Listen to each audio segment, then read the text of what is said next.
Antes de você abrir a sua Bíblia, feche os seus olhos, curva a sua cabeça por um instante. Nós vamos orar. Aleluia. Pai, nessa noite nós queremos te agradecer. Obrigado, Senhor, pelo privilégio e pela oportunidade que o Senhor nos dá de podermos compartilhar da tua palavra. Senhor, que o Senhor possa nos ensinar. Senhor, não há ninguém como o Senhor, não há ninguém como o teu Espírito para nos ensinar.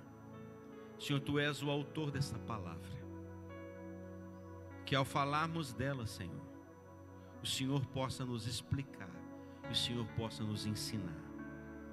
Fala conosco, em nome de Jesus. Amém.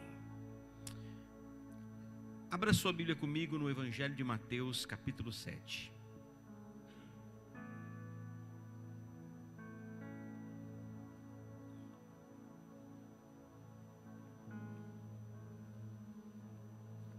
Eu quero falar sobre esse objeto aqui nessa noite.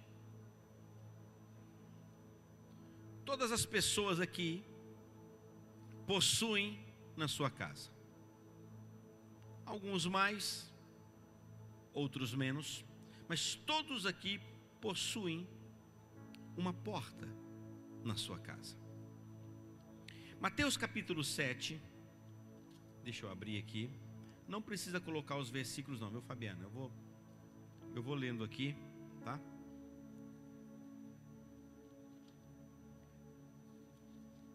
Mateus capítulo 7, versículo 14. Versículo 13, melhor. Entrai pela porta estreita, larga é a porta e espaçoso o caminho que conduz para a perdição. E são muitos os que entram por ela.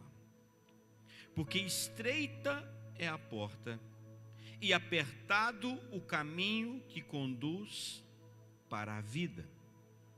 E são poucos os que entram por ela. Primeira coisa que nós precisamos entender, primeira coisa que nós precisamos ver, é que Jesus estava dizendo assim: eu sou a porta. Esse objeto aqui, queridos, a porta, é um objeto que nos diz respeito à entrada, mas diz respeito também à separação. A porta, ela separa ambientes. A porta separa lugares. A porta separa pessoas. A mesma porta que liga é a mesma porta que separa. A Bíblia diz que o caminho do mundo, ele não cita, Jesus não fala que a porta do mundo, mas ele diz o caminho do mundo é espaçoso. Por mais que uma porta ela seja larga, existem limites para ela. Uma porta muito grande é chamada de um portão. Mas mesmo um portão também ele possui dimensões. Diferentemente de uma estrada que pode ter metros, talvez até quilômetros de largura, estradas podem ser assim. A porta não. E o que eu quero falar com você nessa noite, querido, é te despertar. Porque um dia eu e você entramos por essa porta, amém? Nós entramos por essa porta e tivemos a nossa vida transformada por Deus.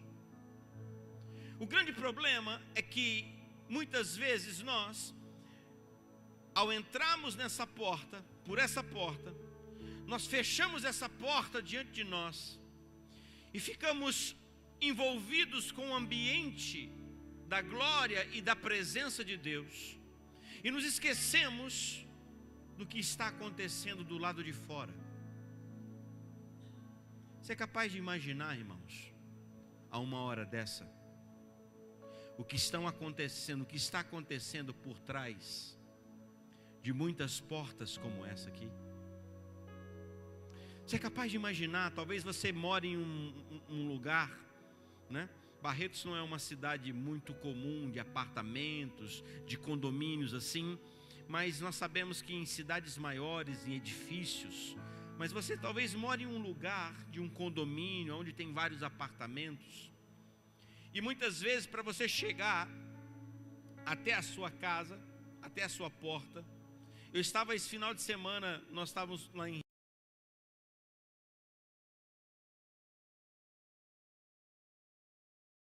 a gente subia no elevador e entrava pelo corredor. E quando eu olhava, eu ia passando até chegar na minha porta. Eu fiquei observando aquelas portas, irmãos.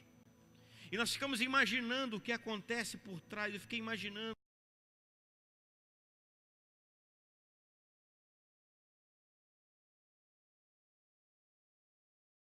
Quando você encontra as portas das casas, muitas vezes nós não temos ideia do que acontece. Irmãos, atrás dessas portas aqui, há muita gente chorando uma hora dessa. Enquanto eu e você estamos aqui nos alegrando, celebrando aquele que vive e ressuscitou, aquele que as portas da morte, do inferno não puderam segurá-lo, a essa hora tem muita gente sofrendo e chorando atrás dessas portas aqui. Há muita gente drogada por trás dessas portas. Há mulheres sendo espancadas, há crianças sendo violentadas, há pessoas a uma hora dessa, por trás dessas portas, as mesmas portas que nós abrimos para vir à igreja, que saímos da nossa casa, portas que dão as boas-vindas para o Evangelho, há portas fechadas, de muita gente sofrendo. Tem gente desejando a morte atrás dessas portas, irmãos. E o Senhor, nesses dias, tem falado muito conosco a respeito da nossa responsabilidade. O que nós vamos fazer diante de tanto sofrimento por trás dessas portas? Nós poderíamos muito bem dizer assim: eu estou com a minha vida certa, eu tomei a minha decisão, cada um tem que tomar a sua, cada um tem que fazer alguma coisa. Mas não é esse o nosso papel. Recentemente agora eu contei uma experiência, acho que eu contei aqui na igreja de crianças, não sei se eu cheguei a falar aqui. Foi algo que o Senhor falou muito comigo. Eu estava vindo aqui para a igreja, numa reunião, e eu estava vindo com a minha motinha, e quando eu passei em frente ali o cemitério Jardim das Oliveiras, no meio da rua, tem a faixa assim, né, aquela faixinha amarela. No meio da rua havia um filhote de pomba, bem no meio da rua. E quando eu vi aquele filhote, eu logo desviei a minha moto. Ele estava parado, assustado.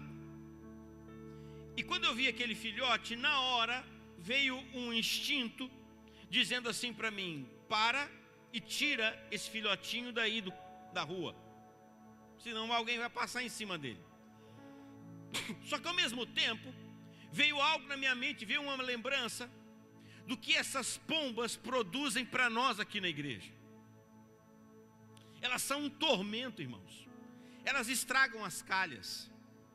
Já gastamos alguns belos dos reais aqui consertando as calhas que elas estragam, por causa das fezes são ácidas.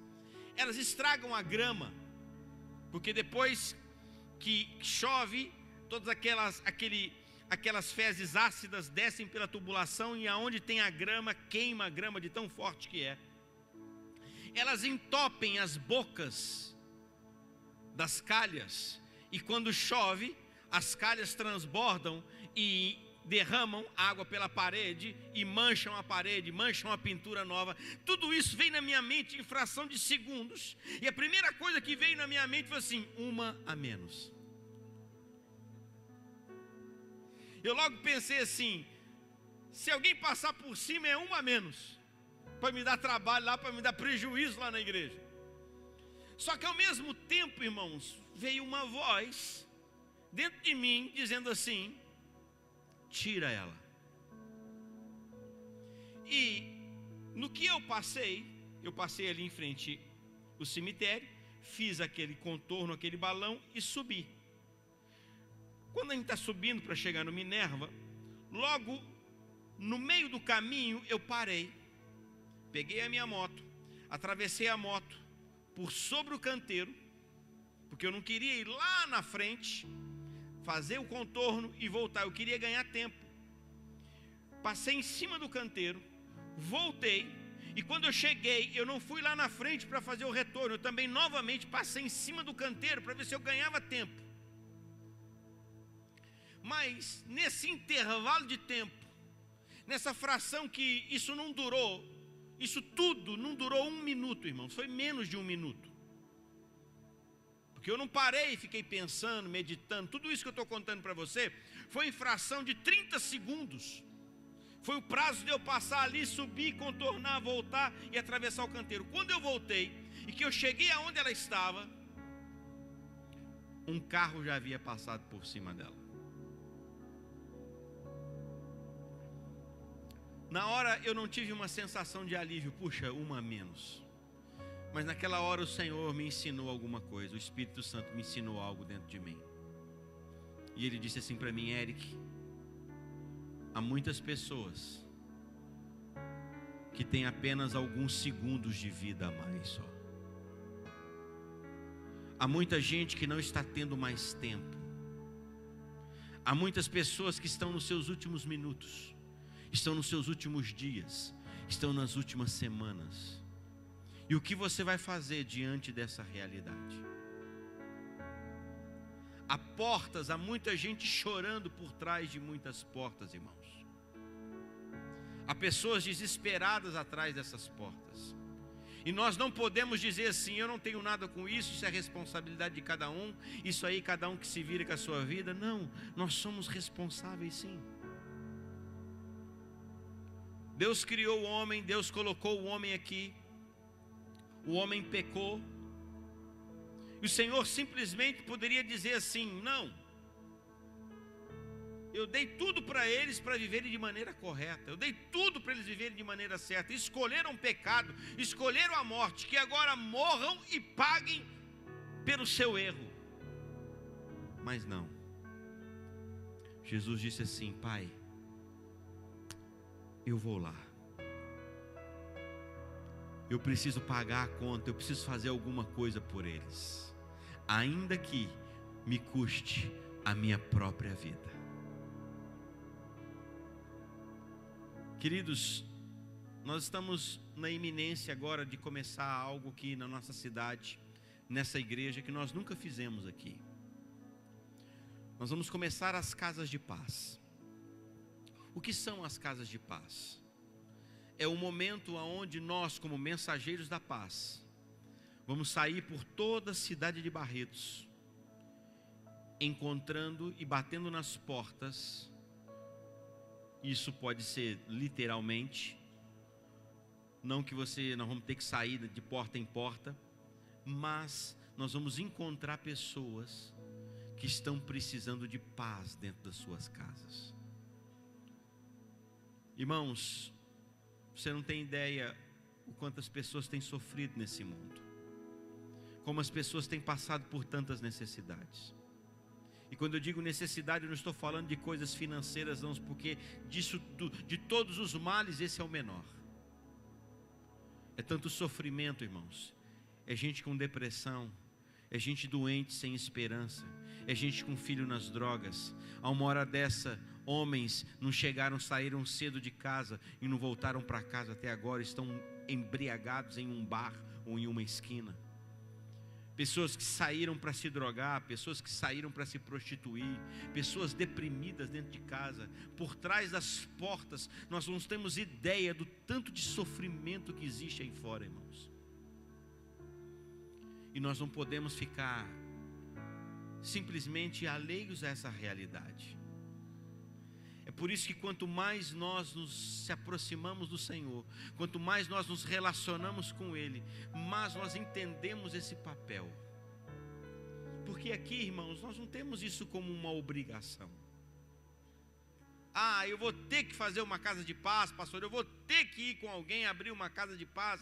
Não, você não é obrigado.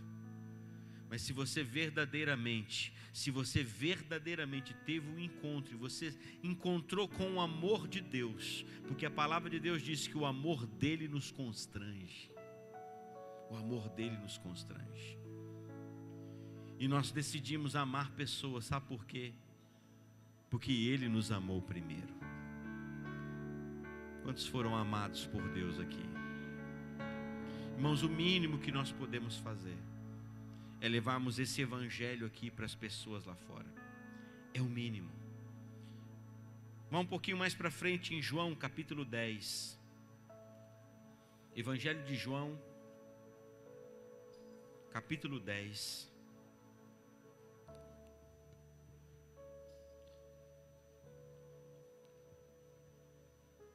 Versículo 9.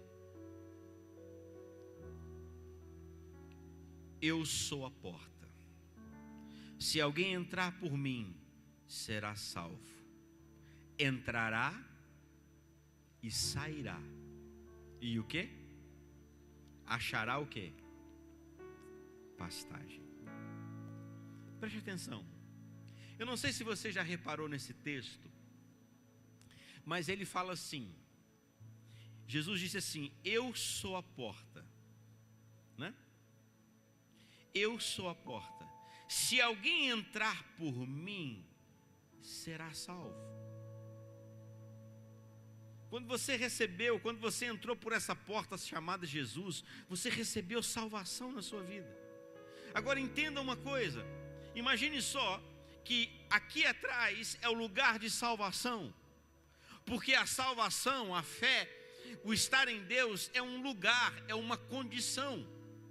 Então você entrou, Jesus é a porta, você abriu o seu coração, você entrou por essa porta e agora você está em uma condição na sua vida agora. Uma condição de fé, uma condição de paz. Antes você não tinha paz, agora você tem paz. Antes você não tinha alegria, agora você tem alegria. Antes você não tinha salvação, você não tinha esperança, você não tinha nada, e agora você tem tudo porque você tem Jesus. E Jesus disse assim: aquele que entrar será salvo. Aí ele fala, olha o texto, não sei se você já reparou nisso. Entrará e o quê? E sairá. Ele não está dizendo você vai entrar. Quando ele diz sair, ele não está dizendo sair da presença dele, desviar. Não, não é isso. Ele não está falando assim, olha, você vai entrar na minha presença, vai entrar, vai viver para mim, e aí quando você sair, não, não é isso. Sair aqui não é o sentido de abandonar a fé, de deixar o Senhor, mas sair aqui diz respeito a sair dessa condição em busca do perdido, para que você vá ao encontro daquelas mesmas pessoas que um dia levaram você para o Evangelho, e você faça a mesma coisa. Eu e você, irmãos, talvez com raríssimas exceções aqui. Nós ouvimos um testemunho agora lá em Ribeirão Preto, na revisão, de um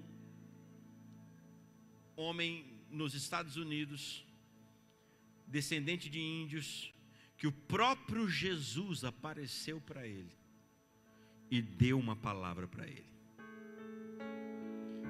Mas a grande maioria aqui, você recebeu o Evangelho por meio de alguém.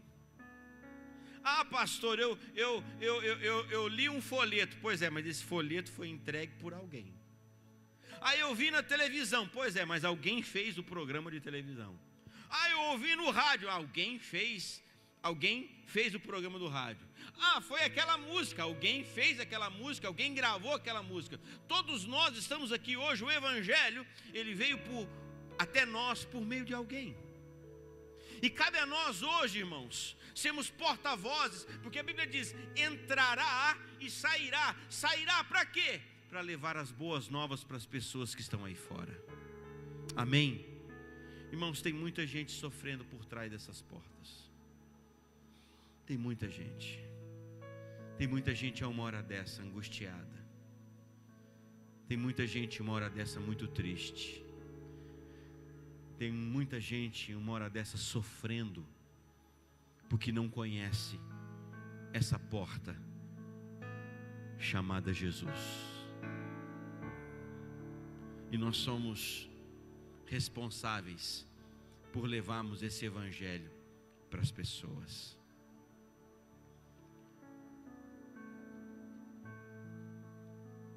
Finalzinho da sua Bíblia, Apocalipse capítulo 3, um dos textos mais fortes que falam sobre isso. Apocalipse capítulo 3, versículo 20. Final da sua Bíblia, Apocalipse 3, verso 20.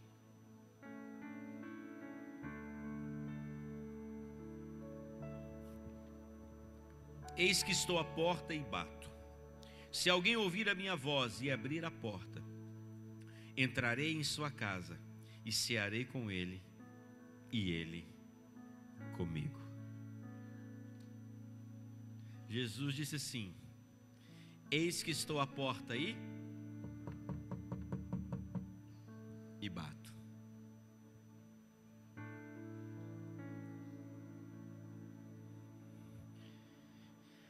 A porta diz respeito ao nosso coração.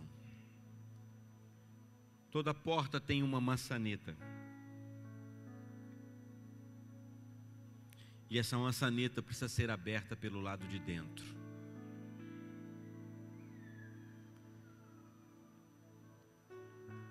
Nós precisamos ser porta-vozes do Evangelho das boas novas do Senhor Jesus para essa cidade. Queridos, nós contamos com você. Nós contamos com você. Nós vamos invadir essa cidade com casas de paz. Você vai ouvir a partir dos nossos próximos cultos agora, para esse mês de abril, você vai nos ouvir falar muito sobre isso. Sobre a importância disso, como nós vamos fazer, qual é o nosso papel, como isso vai funcionar. Nós vamos fazer a partir de amanhã, já vamos começar a falar amanhã na reunião para os nossos líderes de CEP, como vai funcionar. Vamos organizar as duplas, porque nós vamos sair de 2 em 2, e nós vamos encontrar os filhos da paz. Há muitos filhos da paz espalhados por essa cidade aí, irmãos. Há muita gente aí querendo receber da mesma paz que um dia eu e você recebemos. E você não tem ideia o quanto vai ser lindo o que nós vamos ver Deus fazendo nessa cidade, porque muitos e muitos vão se encontrar com a verdadeira paz chamada Jesus Cristo. E nós seremos esses porta-vozes, nós seremos esses mensageiros dessa paz. Amém? Essa semana eu quero te convidar a não deixar de ir no seu CEP. Se você ainda não vai num CEP, essa semana arrume um para ir, por favor. Dá um jeito, tem CEPs espalhados por toda a cidade. Quase não tem um bairro dessa cidade que não tenha um CEP funcionando. Eu quero te convidar para ir, porque vai ser a partir dos CEPs que nós estaremos saindo ao encontro dessas famílias que estão precisando tanto dessa paz de Deus no coração delas. Amém? Essa semana também, pode preparar aí, Fabiana, coloca para mim por gentileza. Essa semana também nós estamos começando, nós queríamos fazer uma convocação como igreja, de jejum e oração, do dia 2, que é amanhã, até o dia 28 de abril, que vai dar num sábado. Nós estaremos nos mobilizando, porque nós sabemos que nada é feito sem jejum e oração, irmãos. Nós precisamos orar, nós precisamos jejuar, nós precisamos buscar a Deus, para que vidas e vidas, e eu creio, irmãos, que você tem orado tanto pela sua família. Eu quero declarar que esses dias serão dias de salvação na sua casa. Olha, nós vamos ter tanta surpresa aqui que você nem imagina. Porque você imagina, nós pelo menos em 150 casas, o nosso alvo, nós estamos querendo entrar em 150 casas de não crentes nessa cidade. De gente que nunca ouviu o Evangelho, de gente que nunca tomou uma decisão por Jesus. Com certeza nós vamos entrar na casa de muitos amigos seus. Com certeza nós vamos entrar na casa de familiares seus, pessoas que irão em casas de paz, que você nem sabe que elas estão indo, e de repente você vai encontrá-las aqui um dia, numa reunião aqui, tomando a decisão por Jesus. Mas tudo isso nós sabemos que nós precisamos fazer por meio de jejum e de oração. Então eu quero te convidar, como nós ouvimos aqui nos avisos, nós temos inúmeras reuniões de oração, 7 da manhã, 6 da tarde, 10 da noite, 3 horários de reunião de oração. Pegue pelo menos um desses horários para você vir nos unir. Vamos nos unir aqui em fé, para juntos nós orarmos. E você vai escolher um dia da semana para você fazer um jejum. Como, pastor, eu vou jejuar? Da forma que você quiser. Só não vale jejuar das 8 até meio-dia, né? Porque esse aí você já está jejuando todo dia, né, irmão? Das 8 ao meio-dia aí. Mas você pode meio período, metade de um dia, 12 horas, 24 horas. Tem pessoas que vão fazer dias e dias seguidos, né? Você pode fazer um jejum tirando algumas coisas que você tanto gosta, aquelas coisas que te fazem realmente, né? Então, mas você vai tirar um dia para jejuar e para interceder em favor das famílias e das pessoas aí fora. Amém, irmãos? E nós estamos crendo que Deus vai fazer uma grande obra, Deus vai fazer maravilhas nesses dias no nosso meio, em nome de Jesus. Amém? Vamos ficar em pé.